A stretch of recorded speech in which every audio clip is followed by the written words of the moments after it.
Santo de Deus, bendito seja o nome do Senhor. Obrigado, meu Deus, por tudo que está acontecendo neste lugar e na vida de todos quantos estão aqui, desde a manhã, desde a noite de ontem, Pai. Obrigado por esse tempo que estamos vivendo, um tempo de comunhão, um tempo de profunda intimidade com o Espírito Santo e comunhão com os demais irmãos. Muito obrigado, Senhor. Muito obrigado pela ação do Espírito Santo, pelo mover do Espírito neste lugar e na vida de todos que estamos aqui. Agora, Senhor, oramos para esse segundo momento, quando teu servo, o pastor Samuel, vai estar ministrando a palavra, Pai. Que verdadeiramente, Pai, sejamos cada vez mais edificados, fortalecidos no amor e no poder de Deus. Sê com o teu servo, Pai, em nome de Jesus. Amém. Amados, nós queremos receber o pastor Samuel, pastor da nossa igreja na cidade de Passo Fundo, superintendente da região norte. Vamos receber aplaudindo a Deus pela sua vida, pelo seu ministério, pela sua família.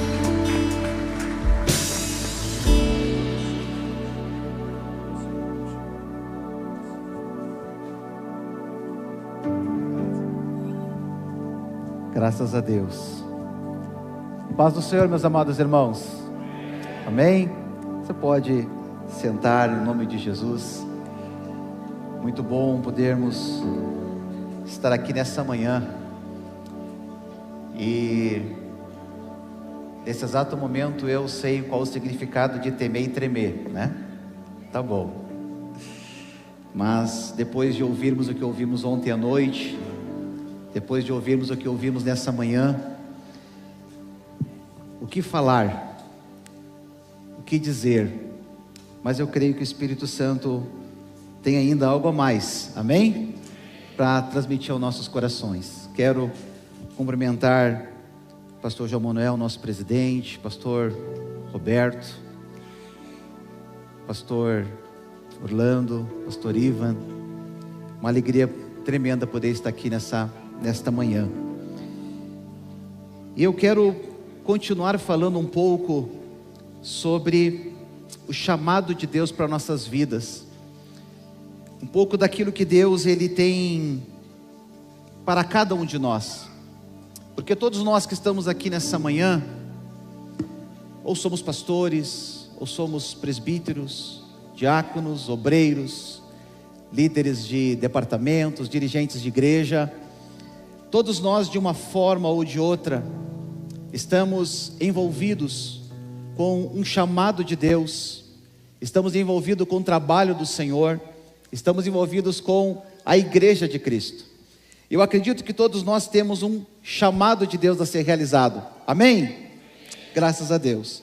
Quero ler com você um texto do livro do profeta Jeremias, no capítulo de número 1, a partir do versículo de número 4.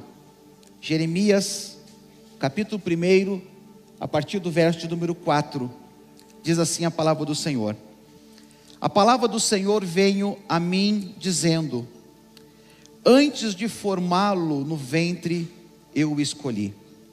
Antes de você nascer, eu o separei e o designei profeta às nações. Mas eu disse: ah, soberano Senhor, eu não sei falar, pois ainda sou muito jovem. E o Senhor, porém, me disse: não diga que é muito jovem. A todos a quem eu enviar, você irá e dirá tudo o que eu lhe ordenar. Amém? Graças seja dada ao nome do Senhor. Falar sobre o profeta Jeremias, nós precisaríamos de muito tempo para explanar tudo aquilo que ele foi e tudo aquilo que ele representa para a nossa vida e representou para o povo de Israel, para o povo de Judá. Mas quando eu observo a vida do profeta Jeremias, e eu faço um link com a nossa vida ministerial, eu encontro muitas coisas em comum, muitas coisas que nós podemos olhar na vida do profeta e trazer para a nossa vida pessoal e trazer para o nosso ministério, trazer para o dia a dia da igreja. E somente partindo de nós lembrarmos de algumas coisas do profeta Jeremias. Ele foi um profeta chamado ainda muito cedo, em torno de 19, 20 anos de idade. Ele é chamado para profetizar em Judá. E um dos maiores desafios que Jeremias tinha era falar com pessoas que eram muito mais velhas do que ele. Eram pessoas da liderança da religião, líderes religiosos, líderes políticos. E agora um jovem profeta, bem novo, ele tendo que chegar para esses homens e trazer uma palavra da parte de Deus, e uma palavra da parte de Deus que não era muito agradável. Então certamente ele teve todas as dificuldades e todos os medos para isso. Tanto é que ele fala para o Senhor que ele é muito jovem, ele se acha jovem demais para isso, ele se acha de jovem demais para essa situação. Mas o Senhor, no versículo 8, dá ao profeta Jeremias talvez a certeza de que o Senhor estaria com ele, porque ele fala: não tenha medo deles, pois eu estou com você para protegê-lo, diz o Senhor. Então naquele momento talvez de medo, de insegurança, de incerteza, como posso eu fazer isso? Como posso eu falar como posso eu, tão jovem assim, e eu me sinto assim talvez nessa manhã, falar algo para homens tão experientes assim? Mas o Senhor deu uma palavra a ele: não tenha medo. Amém? Não tenha medo, pois eu vou proteger você, eu vou estar com você. E essa certeza, essa segurança que o Senhor traz sobre a vida de Jeremias, fortalece, ajuda ele a desenvolver então o seu ministério. Ele profetiza para o reino de Judá durante o reinado de 4 grandes reis. Os reis são Joaquim, Josias, Joaquim e Zedequias. Então durante esses mais ou menos 40 anos, ele profetiza para esse povo, no meio de toda a situação que ele está, com uma vida muito solitária, porque o Senhor disse para ele não casar. E eu não vou fazer nenhum comentário sobre o não casar, né? Senão eu vou me dar mal depois. Mas ele fez esse comentário, ele fez esse pedido para que ele não casasse. Isso em virtude a tudo aquilo que estava acontecendo com Israel. Mas a mensagem que ele estava trazendo, uma mensagem severa da parte de Deus, uma mensagem que muitas vezes levou o descrédito dele, porque o povo não acreditava muito naquilo que ele falava, devido à severidade, devido à forma como ele expressava aquilo que estava no coração de Deus, a forma como ele entregava a mensagem do Senhor. Muitas vezes o povo que estava entregue à idolatria, entregue ao pecado, preferiam prendê-lo, preferiam surrá-lo, preferiam ameaçá-lo, do que ouvir a palavra da parte de Deus. Mas entre as principais mensagens que o profeta Jeremias traz ao povo de Judá, é uma carta que ele traz e ele escreve ao povo quando ele está no cativeiro. Uma mensagem conhecida de todos nós, que é Jeremias capítulo 29, versículo 11, aonde ele diz: porque eu conheço os planos que tenho para vocês, diz o Senhor, planos de fazê-los prosperar, e não de lhes causar danos, planos de dar-lhes uma esperança e um futuro. Então ele traz ao povo uma esperança, e ele diz: vocês clamarão a mim, virão orar a mim, e eu os ouvirei. vocês me procurarão e me acharão, quando me procurarem de todo o coração. Amém? Então nesse momento, o profeta ele traz a palavra de Deus, ele traz a palavra do Senhor, uma palavra de esperança para um tempo difícil, uma palavra de esperança para um tempo onde tudo estava dando errado, onde o cativeiro está instaurado. Mas agora o Senhor usa esse profeta de uma forma tremenda, de uma forma grandiosa, para dizer: há uma esperança, amém? Há um novo tempo que vai vir, vai chegar um novo tempo sobre Judá, vai chegar um novo tempo sobre nós. E eu vejo muito, nós como líderes que somos, tendo essa grande missão, a missão de levar uma mensagem de esperança para aqueles que não têm mais esperança. Nós somos chamados pelo Senhor, independente do cargo que a gente ocupe ou do que nós fizemos na igreja, mas nós somos chamados pelo Senhor para pregar essa verdade, como o pastor Ivan nos falou aqui nessa manhã, salvando pessoas, dando direcionamento na vida delas, levando elas a encontrar o Senhor, trazendo a essas pessoas palavras de esperança, uma palavra de renovo, uma palavra de salvação. E nós somos escolhidos para isso, amém? Nós somos as pessoas que o Senhor ele escolheu para usar nesse tempo, para trazer esta mensagem. Mas quando nós nos desfocamos daquilo para o qual o Senhor nos chamou, a impressão que temos é que estamos fora do propósito. Quando a gente desfoca daquilo que o Senhor ele me chamou para fazer, parece que as coisas ficam sem sentido. Parece que as coisas que eu estou fazendo não estão funcionando, porque há um chamado de Deus sobre a nossa vida, há um propósito de Deus sobre a nossa vida. E se nós desviar do propósito, como nós ouvimos aqui hoje pela parte da manhã, vai dar ruim, vai dar errado, vai ter frustração, vai ter dor, vai ter choro, o deserto vai ser pior. Então há um propósito de Deus que todos precisamos cumprir. O propósito de Jesus teve a cruz, Abraão teve que passar por Moriá. O propósito de Deus sobre a nossa vida, nós temos que passar por algum lugar, por alguma coisa. Mas existem coisas da parte do Senhor nessa nossa caminhada, que pode nos induzir, pode nos ajudar, pode nos trazer exatamente para o centro do cumprimento da vontade de Deus. E talvez nessa manhã a gente possa pensar um pouco sobre o propósito de Deus na minha vida e na sua vida. Propósito de Deus para nós. Eu sou um pastor, amém. Eu sou um presbítero, amém.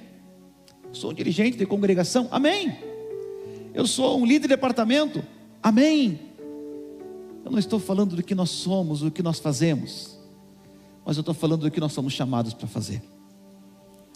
Eu acredito que existe algo maior da parte de Deus para nós, e eu quero usar um pouco uma pequena analogia para nós entendermos. Conta uma história de um moço, de uma criança que estava num navio e ele cai na água. Não tem nada a ver com isso que aconteceu agora no mês retrasado na Disney, né? Que uma menina caiu na água e o pai pulou para salvar. Não é essa mesma história, é parecida. Mas essa criança cai na água, o navio em alto mar, e todos vão para a beira do navio olhar aquela criança caída, e daqui a pouco pula um marinheiro. E aquele marinheiro pula na água, e de imediato ele nada até aquela criança, Enquanto isso, o navio está se distanciando, porque o navio está em alto mar. E pastor Roberto, eu tive uma curiosidade: quanto tempo o navio demoraria para parar? E como eu não tenho essa informação, eu mandei uma mensagem para um grande amigo meu, marinheiro, e eu disse: ele vai saber me responder. E ele me respondeu com um arquivo de 120 páginas. E ele disse: é uma boa leitura, pastor Samuel. E eu: obrigado, meu amigo, você me ajudou bastante. Mas não vou dizer quem ele é, porque ele vai ser consagrado amanhã, então, né? Nem da cidade que ele é, minha mesma cidade natal. Mas é um grande amigo. É meio Robespierre, é meio, tem uma palavra assim, mais ou menos. Mas é um amigão, Não dava tempo de ler todo o arquivo, né? Mas ele me deu uma colinha: vai na página tal. E ali eu consegui tirar uma ideia. E mais ou menos por cima, um navio em alto mar, cargueiro, por exemplo, andando na velocidade de cruzeiro, para ele conseguir parar totalmente, ele vai de 5 a 9 quilômetros, né? Como não tem freio, tem que reverter os motores. Já estou quase pilotando o navio, depois daquele arquivo lá. Então você imagina esse marinheiro na água, com aquela criança, vendo o navio se distanciar, e ele começa a nadar em direção a esse navio. E resumindo a história, ele chega no navio, e quando esse navio chega ao porto, lá no porto havia uma grande festa esperando ele. Estava lá o prefeito da cidade, estava lá o capitão da marinha, estava lá as pessoas todas esperando. E ele então, ele chega, recebe a medalha, recebe uma placa, e dá uma oportunidade para que ele fale alguma coisa. E quando ele pega o microfone, ele agradece a todos que estão ali, e ele diz: eu só tenho uma pergunta para fazer. E a pergunta talvez alguns aqui já saibam: quem foi que me empurrou? Quem foi que me empurrou na água? Como assim? Alguém me empurrou, eu caí na água, não tinha o que fazer, tive que nadar e salvar a criança. E talvez a história desse marinheiro, ele possa servir de reflexão para nós um pouquinho nessa manhã, porque ele tinha muitas opções. O mar revolto, o mar agitado, tudo escuro. Ele poderia ter caído naquela água, vendo o navio se afastar, experiente, sabendo como o mar é. Ele poderia simplesmente nadar e salvar a sua própria vida. Era uma opção que ele tinha. Ele tinha uma segunda opção, que era ficar reclamando: quem é que me empurrou? Por que me empurraram? Alguém vai ter que vir me buscar agora. Eles me empurraram, o problema é deles. Alguém vai ter que vir aqui me buscar. Ele podia ficar ali reclamando. E ele tinha uma terceira opção, que era nadar em direção a uma voz que gritava: socorro. E ele nada em direção a essa voz, dessa criança que grita socorro. E ele pega esta criança. Eu vejo que no nosso chamado ministerial, nós temos muitas opções. Muitas. Nós temos a opção de poder desistir, como o pastor João falou ontem à noite, que muitos desistem. Temos a opção de desistir. Não é uma boa opção, mas ela existe. No nosso chamado ministerial, nós temos uma segunda opção, que é a opção de reclamar. Ninguém me vê, ninguém me enxerga, ninguém se importa comigo, ninguém está vendo o meu sofrimento, ninguém está vendo o que eu estou passando. Podemos usar essa segunda opção, a opção do reclamar, a opção do do dizer que não está bom, a opção do dizer que se fosse eu faria diferente. Temos essas opções também, mas temos uma terceira opção que eu acho que é a melhor de todas, que é a opção de avançar, que é a opção de avançar em direção ao chamado o qual o Senhor nos chamou. Quando eu fico ouvindo alguns pastores contar a história de como iniciaram o seu ministério, eu não me lembro quem foi que falou, mas algumas vezes eu já ouvi pastores dizendo que quando iam para o ministério ganhavam uma passagem de ida. Homens de Deus que abriram estradas com picão, estradas que nós andamos de carro hoje bem confortáveis. Alguém um dia ouviu o chamado de Deus para que nós pudéssemos estar aqui hoje onde estamos. Alguém fez o trabalho, alguém trabalhou, alguém ouviu um chamado e uma voz de Deus, e fruto disso é nós que estamos aqui hoje, porque muitos de nós somos frutos desse trabalho. Mas a pergunta é: e depois de nós? E daqui a alguns anos? E daqui a um tempo? Para que esse trabalho possa continuar, nós precisamos continuar. E nós precisamos entender o chamado que Deus tem para nós, e compreender que existe um chamado de Deus para nós. O profeta Jeremias, por várias vezes, durante o seu ministério, ele chorou. Durante o seu ministério, ele lamentou. Várias vezes o profeta Jeremias ficou decepcionado. E quem não ficaria, irmãos? Tendo a sensação de que as suas palavras não eram ouvidas. Ele tinha essa sensação, tanto é que ele é conhecido como o profeta chorão, né? De tantas coisas que ele fala, de tantos questionamentos que ele faz. A mensagem que ele trazia não era uma mensagem aceita por Judá, pois eles achavam que eles eram invencíveis. E isso por algumas vezes desmotivou Jeremias, entristeceu Jeremias, e por algumas vezes ele até mesmo desejou a morte. Mas esses sentimentos que envolvem a vida e o coração do profeta Jeremias são sentimentos muito fortes. Tudo que ele sente quando ele recebe essa resposta do povo.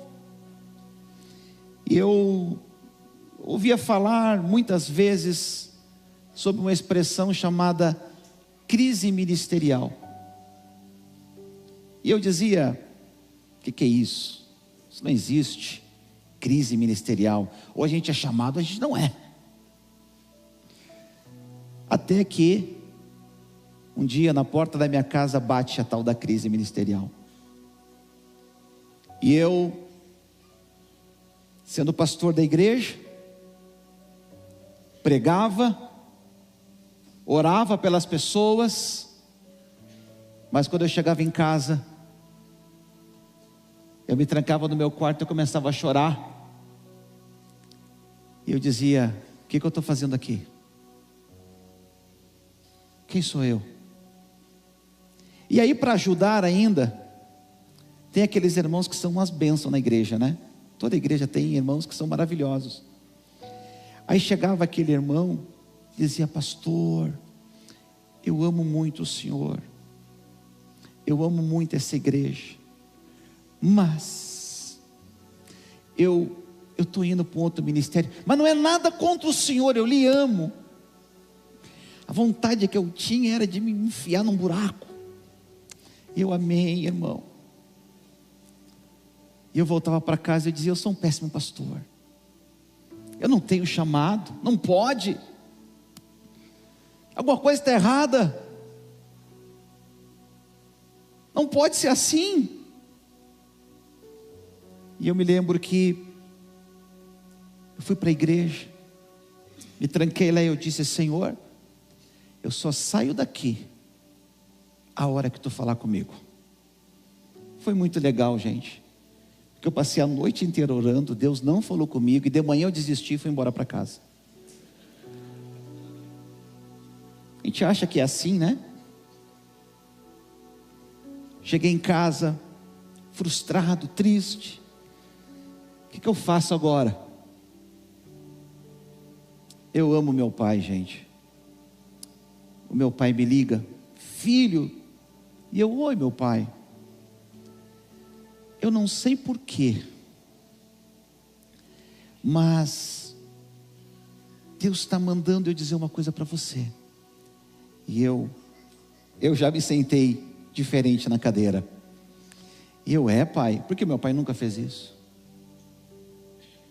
Meu pai nunca fez isso. E ele me diz: olha, Deus está mandando eu te dizer que desde o ventre da sua mãe você foi chamado para ser um profeta às nações. Fiquei mudo. E ele desligou o telefone.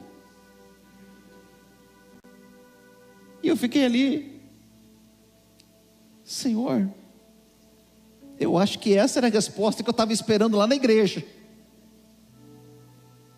Eu acho que era isso que tu querias falar comigo. Eu acho que era esse momento que tu querias usar.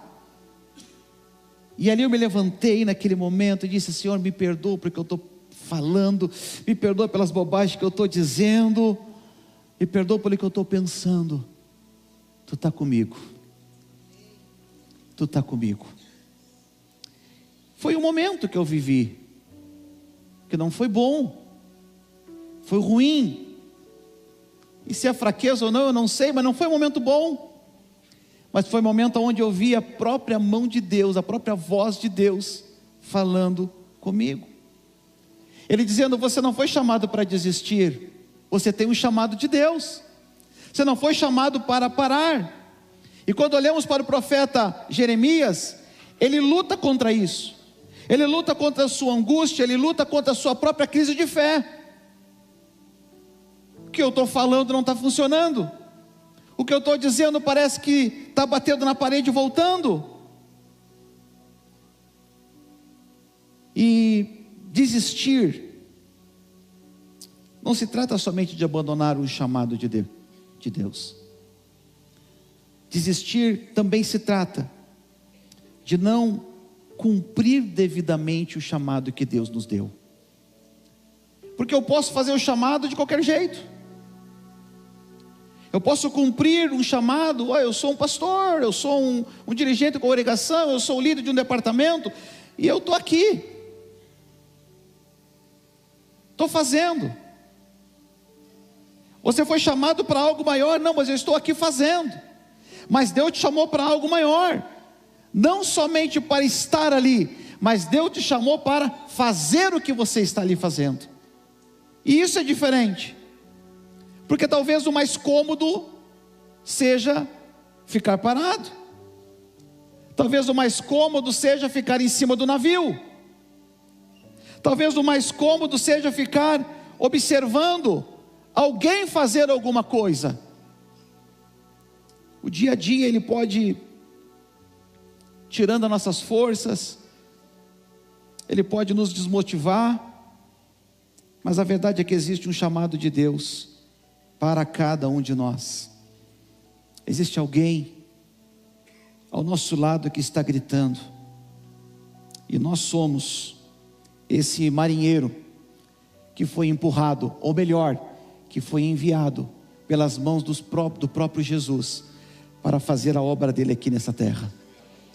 Somos nós empurrados a fazer isso. E a gente não pode esquecer do nosso verdadeiro chamado, aquele que arde em nosso coração, porque nós não fomos chamados para ficar obsoletos, mas nós somos chamados para cumprir algo de Deus. Ele fala para o profeta Jeremias: Antes de formá-lo no ventre, eu te escolhi. Antes de você nascer, eu o separei e o designei profeta às nações.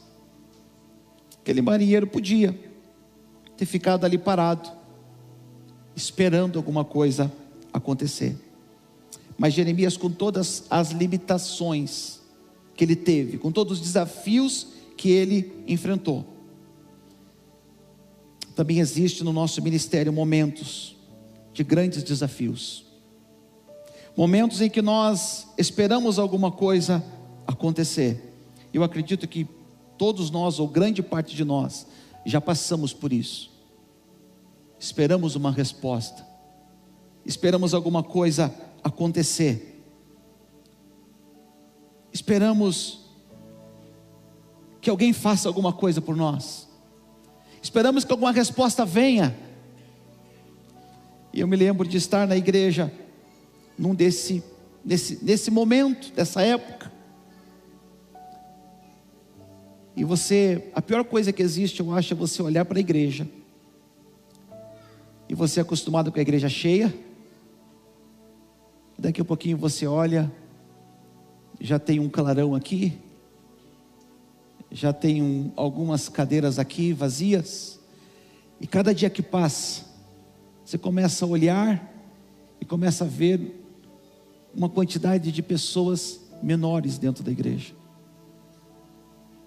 e as coisas já não estão muito bem, você já está ali questionando, você começa, olha aí, ó. Só que uma frase, ela mudou muita coisa na minha percepção sobre o ministério. Nem tudo que se enfrenta pode ser modificado, gente. Nem tudo que se enfrenta pode ser modificado. Mas tudo pode ser modificado até que seja enfrentado. Tem coisas na nossa vida que elas só vão mudar quando nós enfrentarmos elas. E talvez a zona de conforto é algo que a gente precisa enfrentar. Talvez o ficar parado esperando alguma coisa acontecer não está sendo a melhor estratégia. Talvez o reclamar, o questionar por que alguém me empurrou do barco, do navio, não seja a melhor estratégia. Mas talvez a melhor estratégia é a resposta que o nosso chamado precisa dar. A resposta que nós precisamos dar ao chamado de Deus não seja perguntar, não seja questionar, não seja olhar, não seja esperar, mas seja nadar em direção àquela voz que está gritando por socorro. E existem vozes gritando por socorro. Existem bairros da nossa cidade que estão gritando por socorro. Existem cidades ao nosso redor, ao redor da nossa, que estão gritando por socorro. E nós estamos lá, esperando o quê? Esperando alguém fazer alguma coisa. E será que o Senhor não está esperando nós fazermos alguma coisa? Será que esse chamado para fazer algo não é meu? Será que não sou eu que estou na água e preciso nadar até aquela criança e salvá-la? Será que não sou eu que preciso fazer alguma coisa? Porque muitas vezes as respostas estão diante de nós. O Senhor pergunta para Moisés: o que é isso que está na sua mão, Moisés? Moisés olha: um cajado, uma vara. Então, Moisés, toca no mar, abre o mar, passa com esse povo aí, resolve esse problema. Amém? Olhe para suas mãos assim. O que é isso que tem nas suas mãos aí? O que é isso que Deus colocou nas suas mãos? É com isso, é com essa força do chamado, é com essa força do seu ministério. Cada um de nós temos o seu chamado. Tem um amado irmão lá em Passo Fundo, ele é muito querido, que o chamado dele é dar abraço. Eu custei entender. Coloquei ele para pregar, já tentei fazer tudo com ele, mas bota ele para dar abraço, ele resolve o problema. Nós estamos um dia lá no café com o pastor. Toda pessoa que chega na igreja passa pelo café com o pastor, e perguntamos para o pessoal: como é que vocês chegaram, como é que foi? Uma família Disse: olha, eu pela primeira vez eu vim na igreja, e eu estava na metade da quadra, e eu olhava para o portão da igreja, tinha um rapaz. Aquele rapaz fazia assim. E quanto mais perto nós chegávamos do portão, maior ficava o sorriso dele. E pastor, quando nós chegamos perto dele, ele me deu um abraço. E ele disse: que bom que você está aqui, nós estávamos te esperando. Jesus tem algo para você nessa noite. Eles aceitaram a Jesus, ele e a família se converteram, estão lá servindo a Deus. Um abraço, não foi a mensagem, foi o abraço. Cada um de nós temos um chamado, é isso que eu estou querendo dizer, que cada um de nós temos algo a fazer, porque o Senhor, Ele já nos escolheu. Ele nos escolheu para fazer algo, e o nosso chamado, ele vai envolver uma entrega. Aquele marinheiro, ele se entregou totalmente, ele deu tudo de si pelaquela criança. Eu tento imaginar a força que deve se fazer. Eu não sei nadar, então eu não sei o que é, mas a força que alguém que está salvando uma outra pessoa tem que fazer. E a gente às vezes vê nos filmes, vê na televisão, o salva-vidas salvando alguém que está se afogando. É um grande risco, porque a pessoa que está se afogando, ela pode afogar quem está salvando. A força que eles precisam fazer, a força que esse marinheiro precisa fazer para levar essa criança até o navio, seja 5, seja 10, seja 3 quilômetros de distância. A força que eu e você precisamos fazer para cumprir o nosso ministério, para cumprir o nosso chamado. Nós somos chamados pelo Senhor para realizar a obra dele. Nós somos chamados pelo Senhor para fazer aquilo que Ele deseja que a gente venha realizar. E nós não temos tempo de ficar esperando alguém vir buscar, o navio dar marcha ré, alguma coisa acontecer. Não, a resposta sou eu, a resposta é você, a resposta somos nós. Nós somos essa resposta. E talvez por mais difícil que seja a nossa realidade, porque nós sabemos que existem realidades totalmente diferentes. Uma cidade é totalmente diferente da outra, uma realidade é totalmente diferente da outra, mas o Deus que nos guarda, o Deus que nos chama, Ele é o mesmo. Eu não estou nessa cidade porque não tinha mais ninguém para vir para cá. Eu não estou nesse departamento porque não tinha mais ninguém para colocar. Eu não estou fazendo essa função no portão, dando um abraço, porque não tinha uma outra pessoa. Não, eu estou ali exatamente porque é ali que Deus me quer, é ali que Deus me colocou, e é ali que Deus vai me usar para realizar e para fazer grandes coisas no seu reino. Que nessa manhã, meu tempo acabou, que nessa manhã a gente possa olhar para o nosso ministério, olhar para a nossa vida. E eu queria convidar você a ficar em pé nesta manhã, e convidar você a nós orarmos nesta manhã. E eu queria que você pensasse no chamado que você está cumprindo diante de Deus.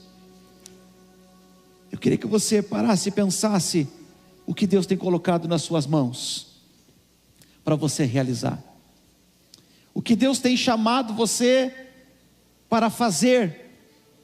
E nessa manhã talvez Ele está dizendo: não é tempo de ficar parado, não há tempo de ficar esperando, mas é tempo de nadar, porque vozes estão pedindo socorro, almas estão gritando, almas estão clamando, e nós fazemos parte de uma resposta de Deus para essa geração.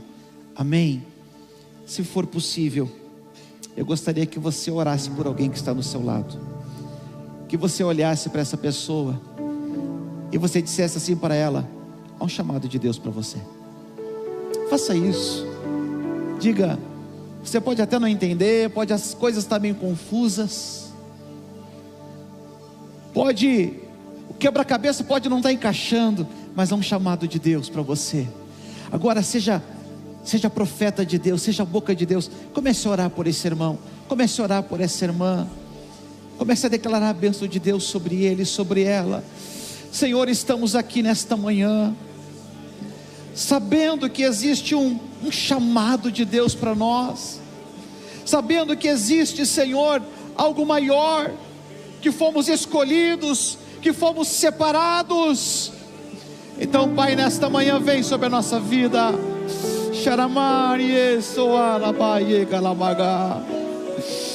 Fortalece-nos, Pai, nesta manhã. Encha-nos com teu Espírito, Senhor, nesta manhã. Derrama uma nova unção sobre o nosso ministério, Senhor, nessa manhã, nos capacitando para algo maior, nos capacitando para fazer mais, nos capacitando para realizar ainda mais. Não há tempo, Senhor, de ficarmos parados, mas há tempo de dizermos sim, há tempo de respondermos ao chamado, há tempo de respondermos ao teu chamado, Senhor.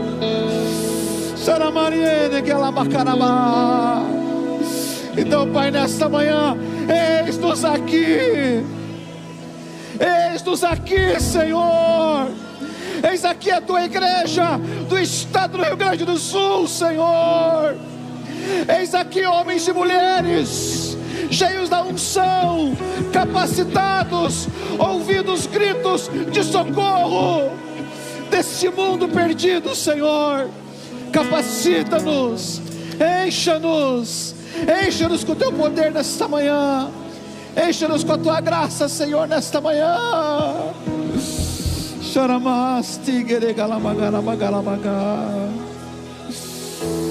Sim, meu Deus, quantas almas estão perdidas, esperando nadarmos até elas nessa manhã, mas ouvimos a tua voz, Senhor. Ouvimos a tua voz. Eis-nos aqui, Senhor. Eis-nos aqui. Eis-nos aqui. Eis-nos aqui. Eis-nos aqui. Eu não vou parar. A estrada é muito longa. Eis-nos aqui, Jesus. Eis-nos aqui, Senhor. Cante essa canção dessa manhã, crendo que há mais de Deus para você. Cante essa canção nessa manhã de uma forma profética, declarando que você tem o chamado de Deus, que você foi escolhido pelo Senhor para realizar e fazer algo maior, em nome do Senhor Jesus. Pastor Roberto. Quando o vento sopra contra mim, os problemas tentam me abater, eu me lembro, grande eu sou, me enviou. Eu tenho um chamado.